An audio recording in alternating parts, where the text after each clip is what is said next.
Hi everyone, and welcome to Biology Professor. Today we're going to go over all of the components in the structure of the organelles mitochondria.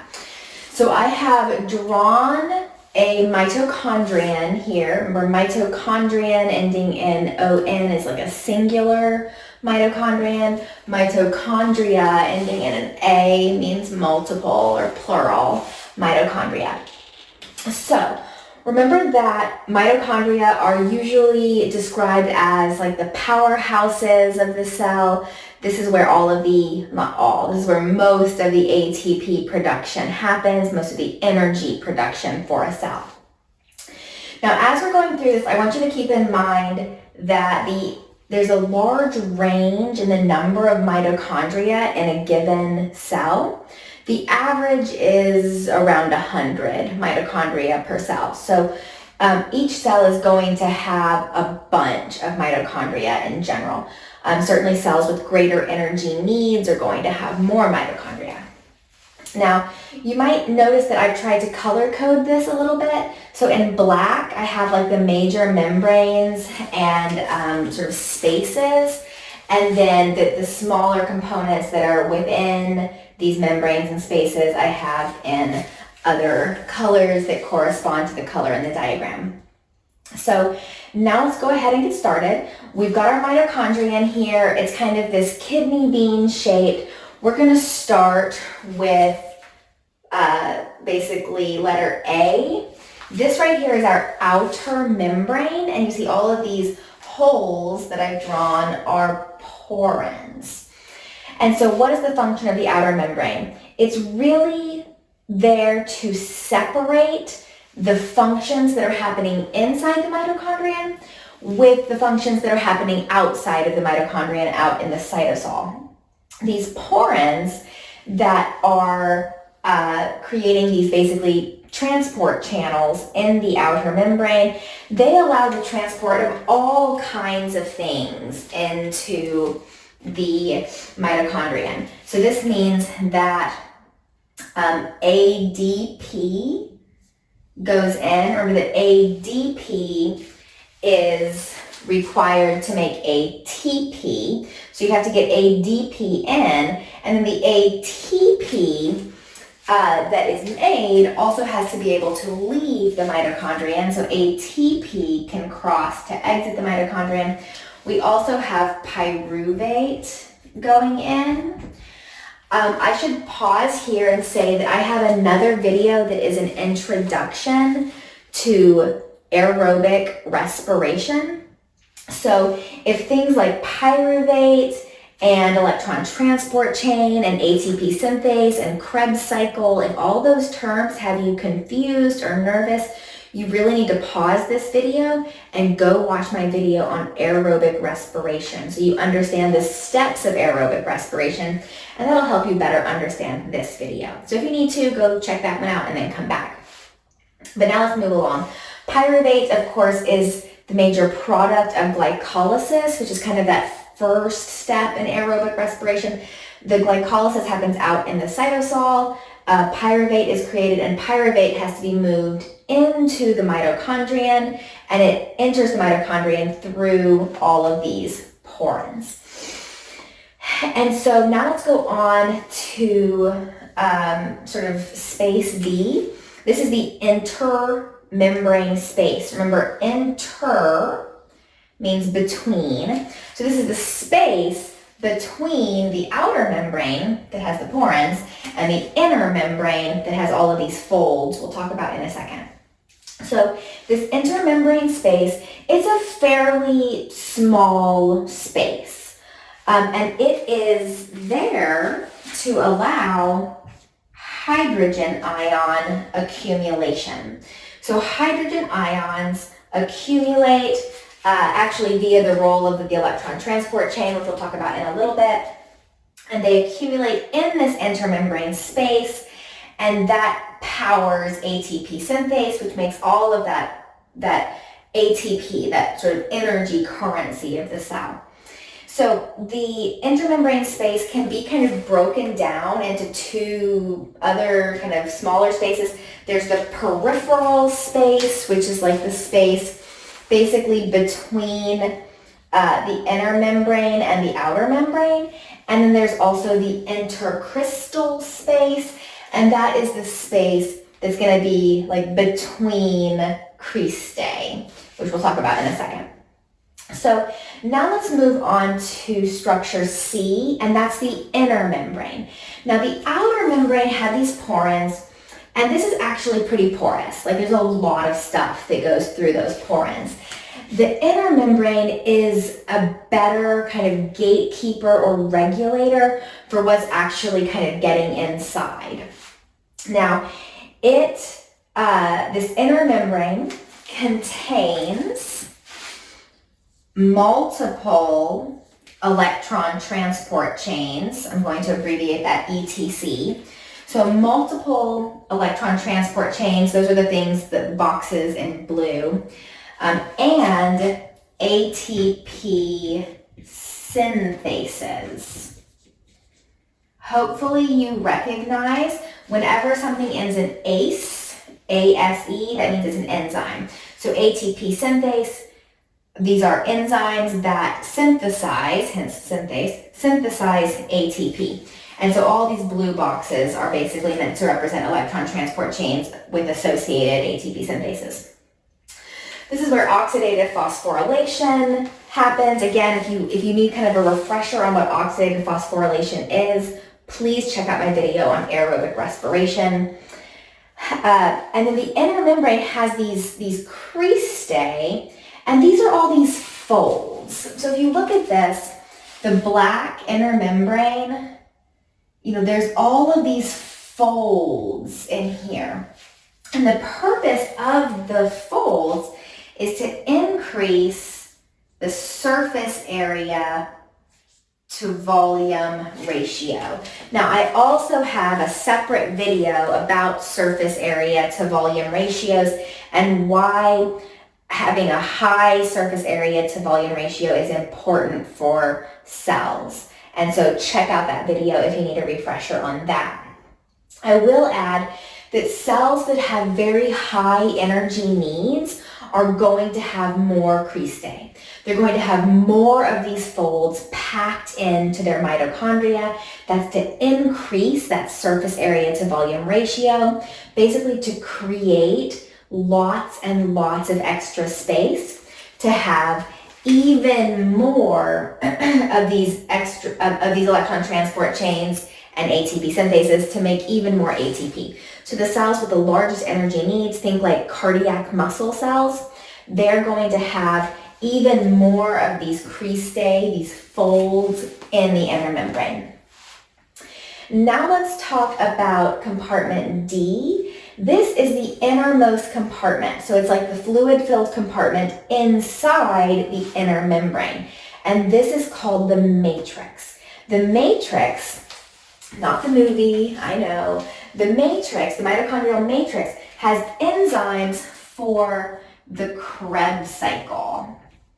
So the Krebs cycle has a few different names. It's called the Krebs cycle, the citric acid cycle, the tricarboxylic acid cycle, the TCA cycle. These are all interchangeable names for the same set of enzyme catalyzed steps. This cycle where, remember that pyruvate that came into the mitochondria through the porins, it gets oxidized and converted into something called acetyl-CoA.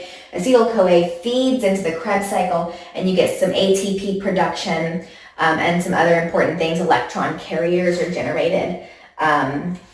The electron carriers, I should say, they accept high energy electrons. That's what I mean by created. And that's all happening in the matrix. So the matrix has those enzymes for the Krebs cycle. It also has an appropriate pH for those enzymes. Remember, this is probably something I should have said before, when you have all of these H+ ions accumulating in this intermembrane space, remember, I'll write it over here. Let's see. pH equals the negative log of the hydrogen ion concentration. So the more hydrogen ions you've got, the lower the pH. That's where that negative sign helps you remember. So in this intermembrane space, you've got lots and lots of hydrogen ions accumulating because of the work of these electron transport chains, and that creates a very low pH out here. The matrix is going to have a higher pH that's going to be more of an optimal pH for these enzymes in the Krebs cycle. So at this point, if you kind of want to take a step back and remind yourself where you're at, we have the outer membrane with the porins, we've got the intermembrane space inside between the two membranes, then there's the inner membrane, that's where all the folds are that hold the electron transport chains we've been talking about, and then the matrix is on the very inside compartment. And so now let's talk about a few more of these smaller structures that are inside the mitochondria. So let's now go on to E. E is the mitochondrial DNA. Remember that if you're familiar with the endosymbiotic theory that teaches us about the evolution of mitochondria and chloroplasts, if you're not and you want to be familiar, I also have a video about the endosymbiotic theory, so you can check that one out too. But that will explain to you why mitochondria actually have their own separate mitochondrial DNA. And sometimes you'll see this abbreviated as lowercase m, lowercase t DNA. So that's the mitochondrial DNA. Now, human mitochondrial DNA has 37 genes.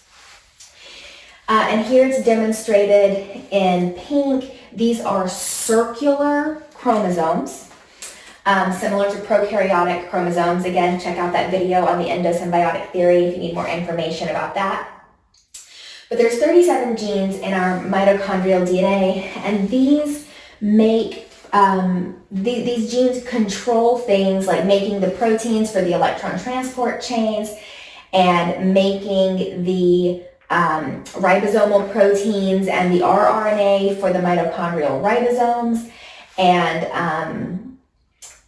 not all of the proteins in here are encoded for by the mitochondrial DNA. Some proteins in here do come from nuclear DNA, but we've got those 37 genes that contribute to a lot of the functions that are happening inside the mitochondria.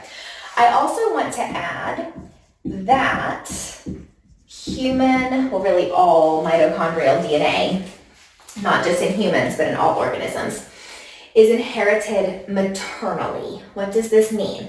Our nuclear DNA, our chromosomes in our nuclei, you've got 2 of each chromosome, 1 copy comes from your mother, 1 copy comes from your father. That's nuclear DNA.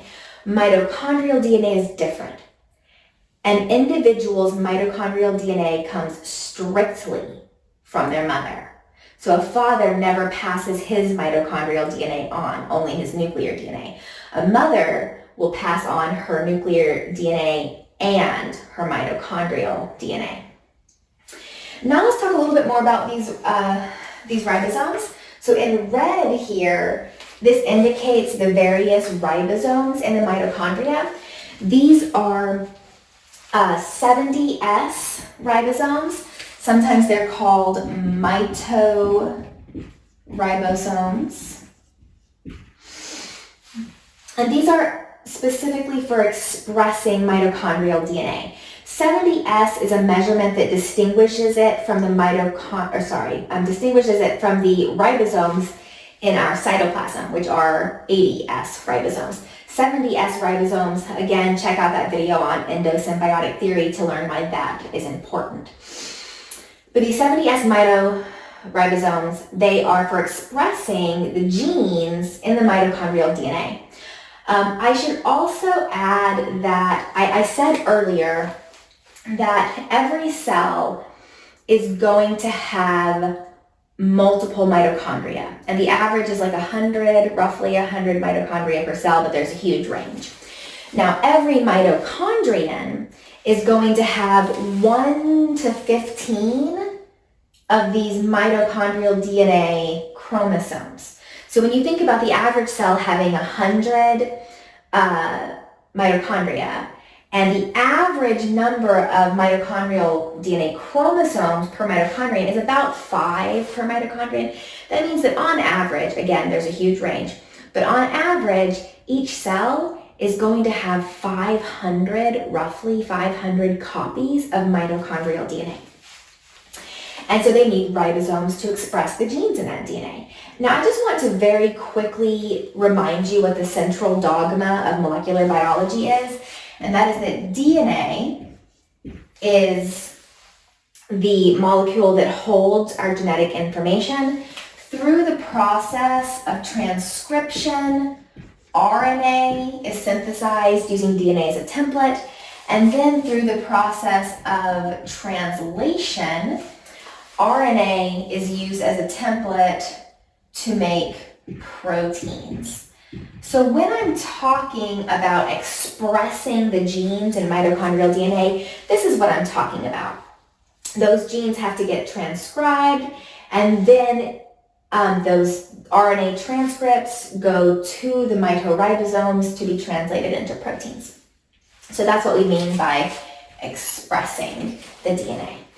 Now let's move on to our next structure, and that is going to be G right here. So these are the boxes in blue that I've already indicated a few times. These are meant to be the electron transport chains, abbreviated ETC, and their associated ATP synthases. If you need more information on the electron transport chain and ATP synthase and how they function and what they do, please check out my video on aerobic respiration that I mentioned earlier.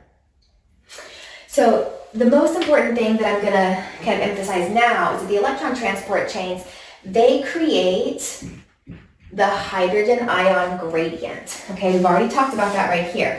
They create the hydrogen ions. They pump hydrogen ions. I'll try to draw it right here. They pump hydrogen ions into that, where else can I draw it? Into that inner membrane space. So you get hydrogen ions building up in, accumulating in the intermembrane space. That's where it drops the pH. We already talked about that. The reason this is important is because this powers the ATP synthases. So every single one of these electron transport chains is going to have an ATP synthase nearby that uses the hydrogen ion concentration that has accumulated in the intermembrane space to power ATP synthase. Remember, ATP synthase, that is the enzyme that makes ATP. That takes ADP and adds a phosphate ion to it to make ATP, and that is like the major energy currency of the cell. That's how it's able to power a lot of its work. So now let's go on to H, that is Cytochrome C, and I've drawn it as little kind of green boxes in here. Now, the Cytochrome C is loosely associated with the inner membrane. Excuse me. And it plays a few different roles. It actually plays a role in the electron transport chain. It can also regulate cell apoptosis. And also importantly, it processes, or you can also think of this as a detoxification of reactive oxygen species. This is often abbreviated ROS. So, let me make this a little bit longer. So what does that mean? If you've watched my video on aerobic respiration, or if you know about aerobic respiration, you know that each one of these electron transport chains, it has to have oxygen at the end of it to be the final electron acceptor. Without oxygen, the ATP synthesis just grinds to a halt. And so, when you have all of this oxygen in here, acting as the final electron acceptor, allowing the hydrogen ion gradient to be made so that ATP synthesis can proceed. You can have various kind of reactive oxygen species, think of free radicals, superoxide, kind of peroxide type things, oxygen free radicals basically. These are very damaging. They can damage the structure of the mitochondria, and so you need a way to detoxify them. And Cytochrome C helps to detoxify these things. Now, Cytochrome C is not perfect. Over time, as we age, mitochondria do become damaged, and they do have a decrease in function because of these reactive oxygen species, and that is just sort of part of normal aging. Okay, so now let's go to the final structure, and that is the granules in the matrix. These are storage granules. So they store a few different important ions. One is calcium ions. So calcium regulates ATP production. A lot of the enzymes that are inside the mitochondria contributing to the production of ATP, they are sensitive to calcium. And so calcium helps to regulate all of those metabolic activities that are helping to generate ATP. Calcium also plays a role in regulating cell death when that's necessary. Another ion that is stored in these granules is phosphate ions. Let's see, so where the calcium is Ca+2, phosphate ions are PO4 -3. Let me think about this for a second. Okay, so phosphate ions, these are required to make ATP. So I've said this before in this video, ADP, that's adenosine diphosphate, it's got 2 phosphate groups. It needs another inorganic phosphate, that's one of these, to make ATP, which is adenosine triphosphate. And of course, this is sort of the major function of the mitochondria. The reason that we have all of this stuff going on and all of these structures is to be able to make a lot of ATP for the cell through this oxidative phosphorylation process. So now that we've said all that, please remember to subscribe. I have lots of videos that can help you study, so hit the subscribe button, hit that bell to get notifications for new videos. Make sure you check out some of my other videos that I've mentioned, like aerobic respiration, surface area to volume ratio, and some of the other ones that we talked about today. And other than that, that's all I've got. So I just want to say thank you for watching Biology Professor, and I will see you next time. Bye.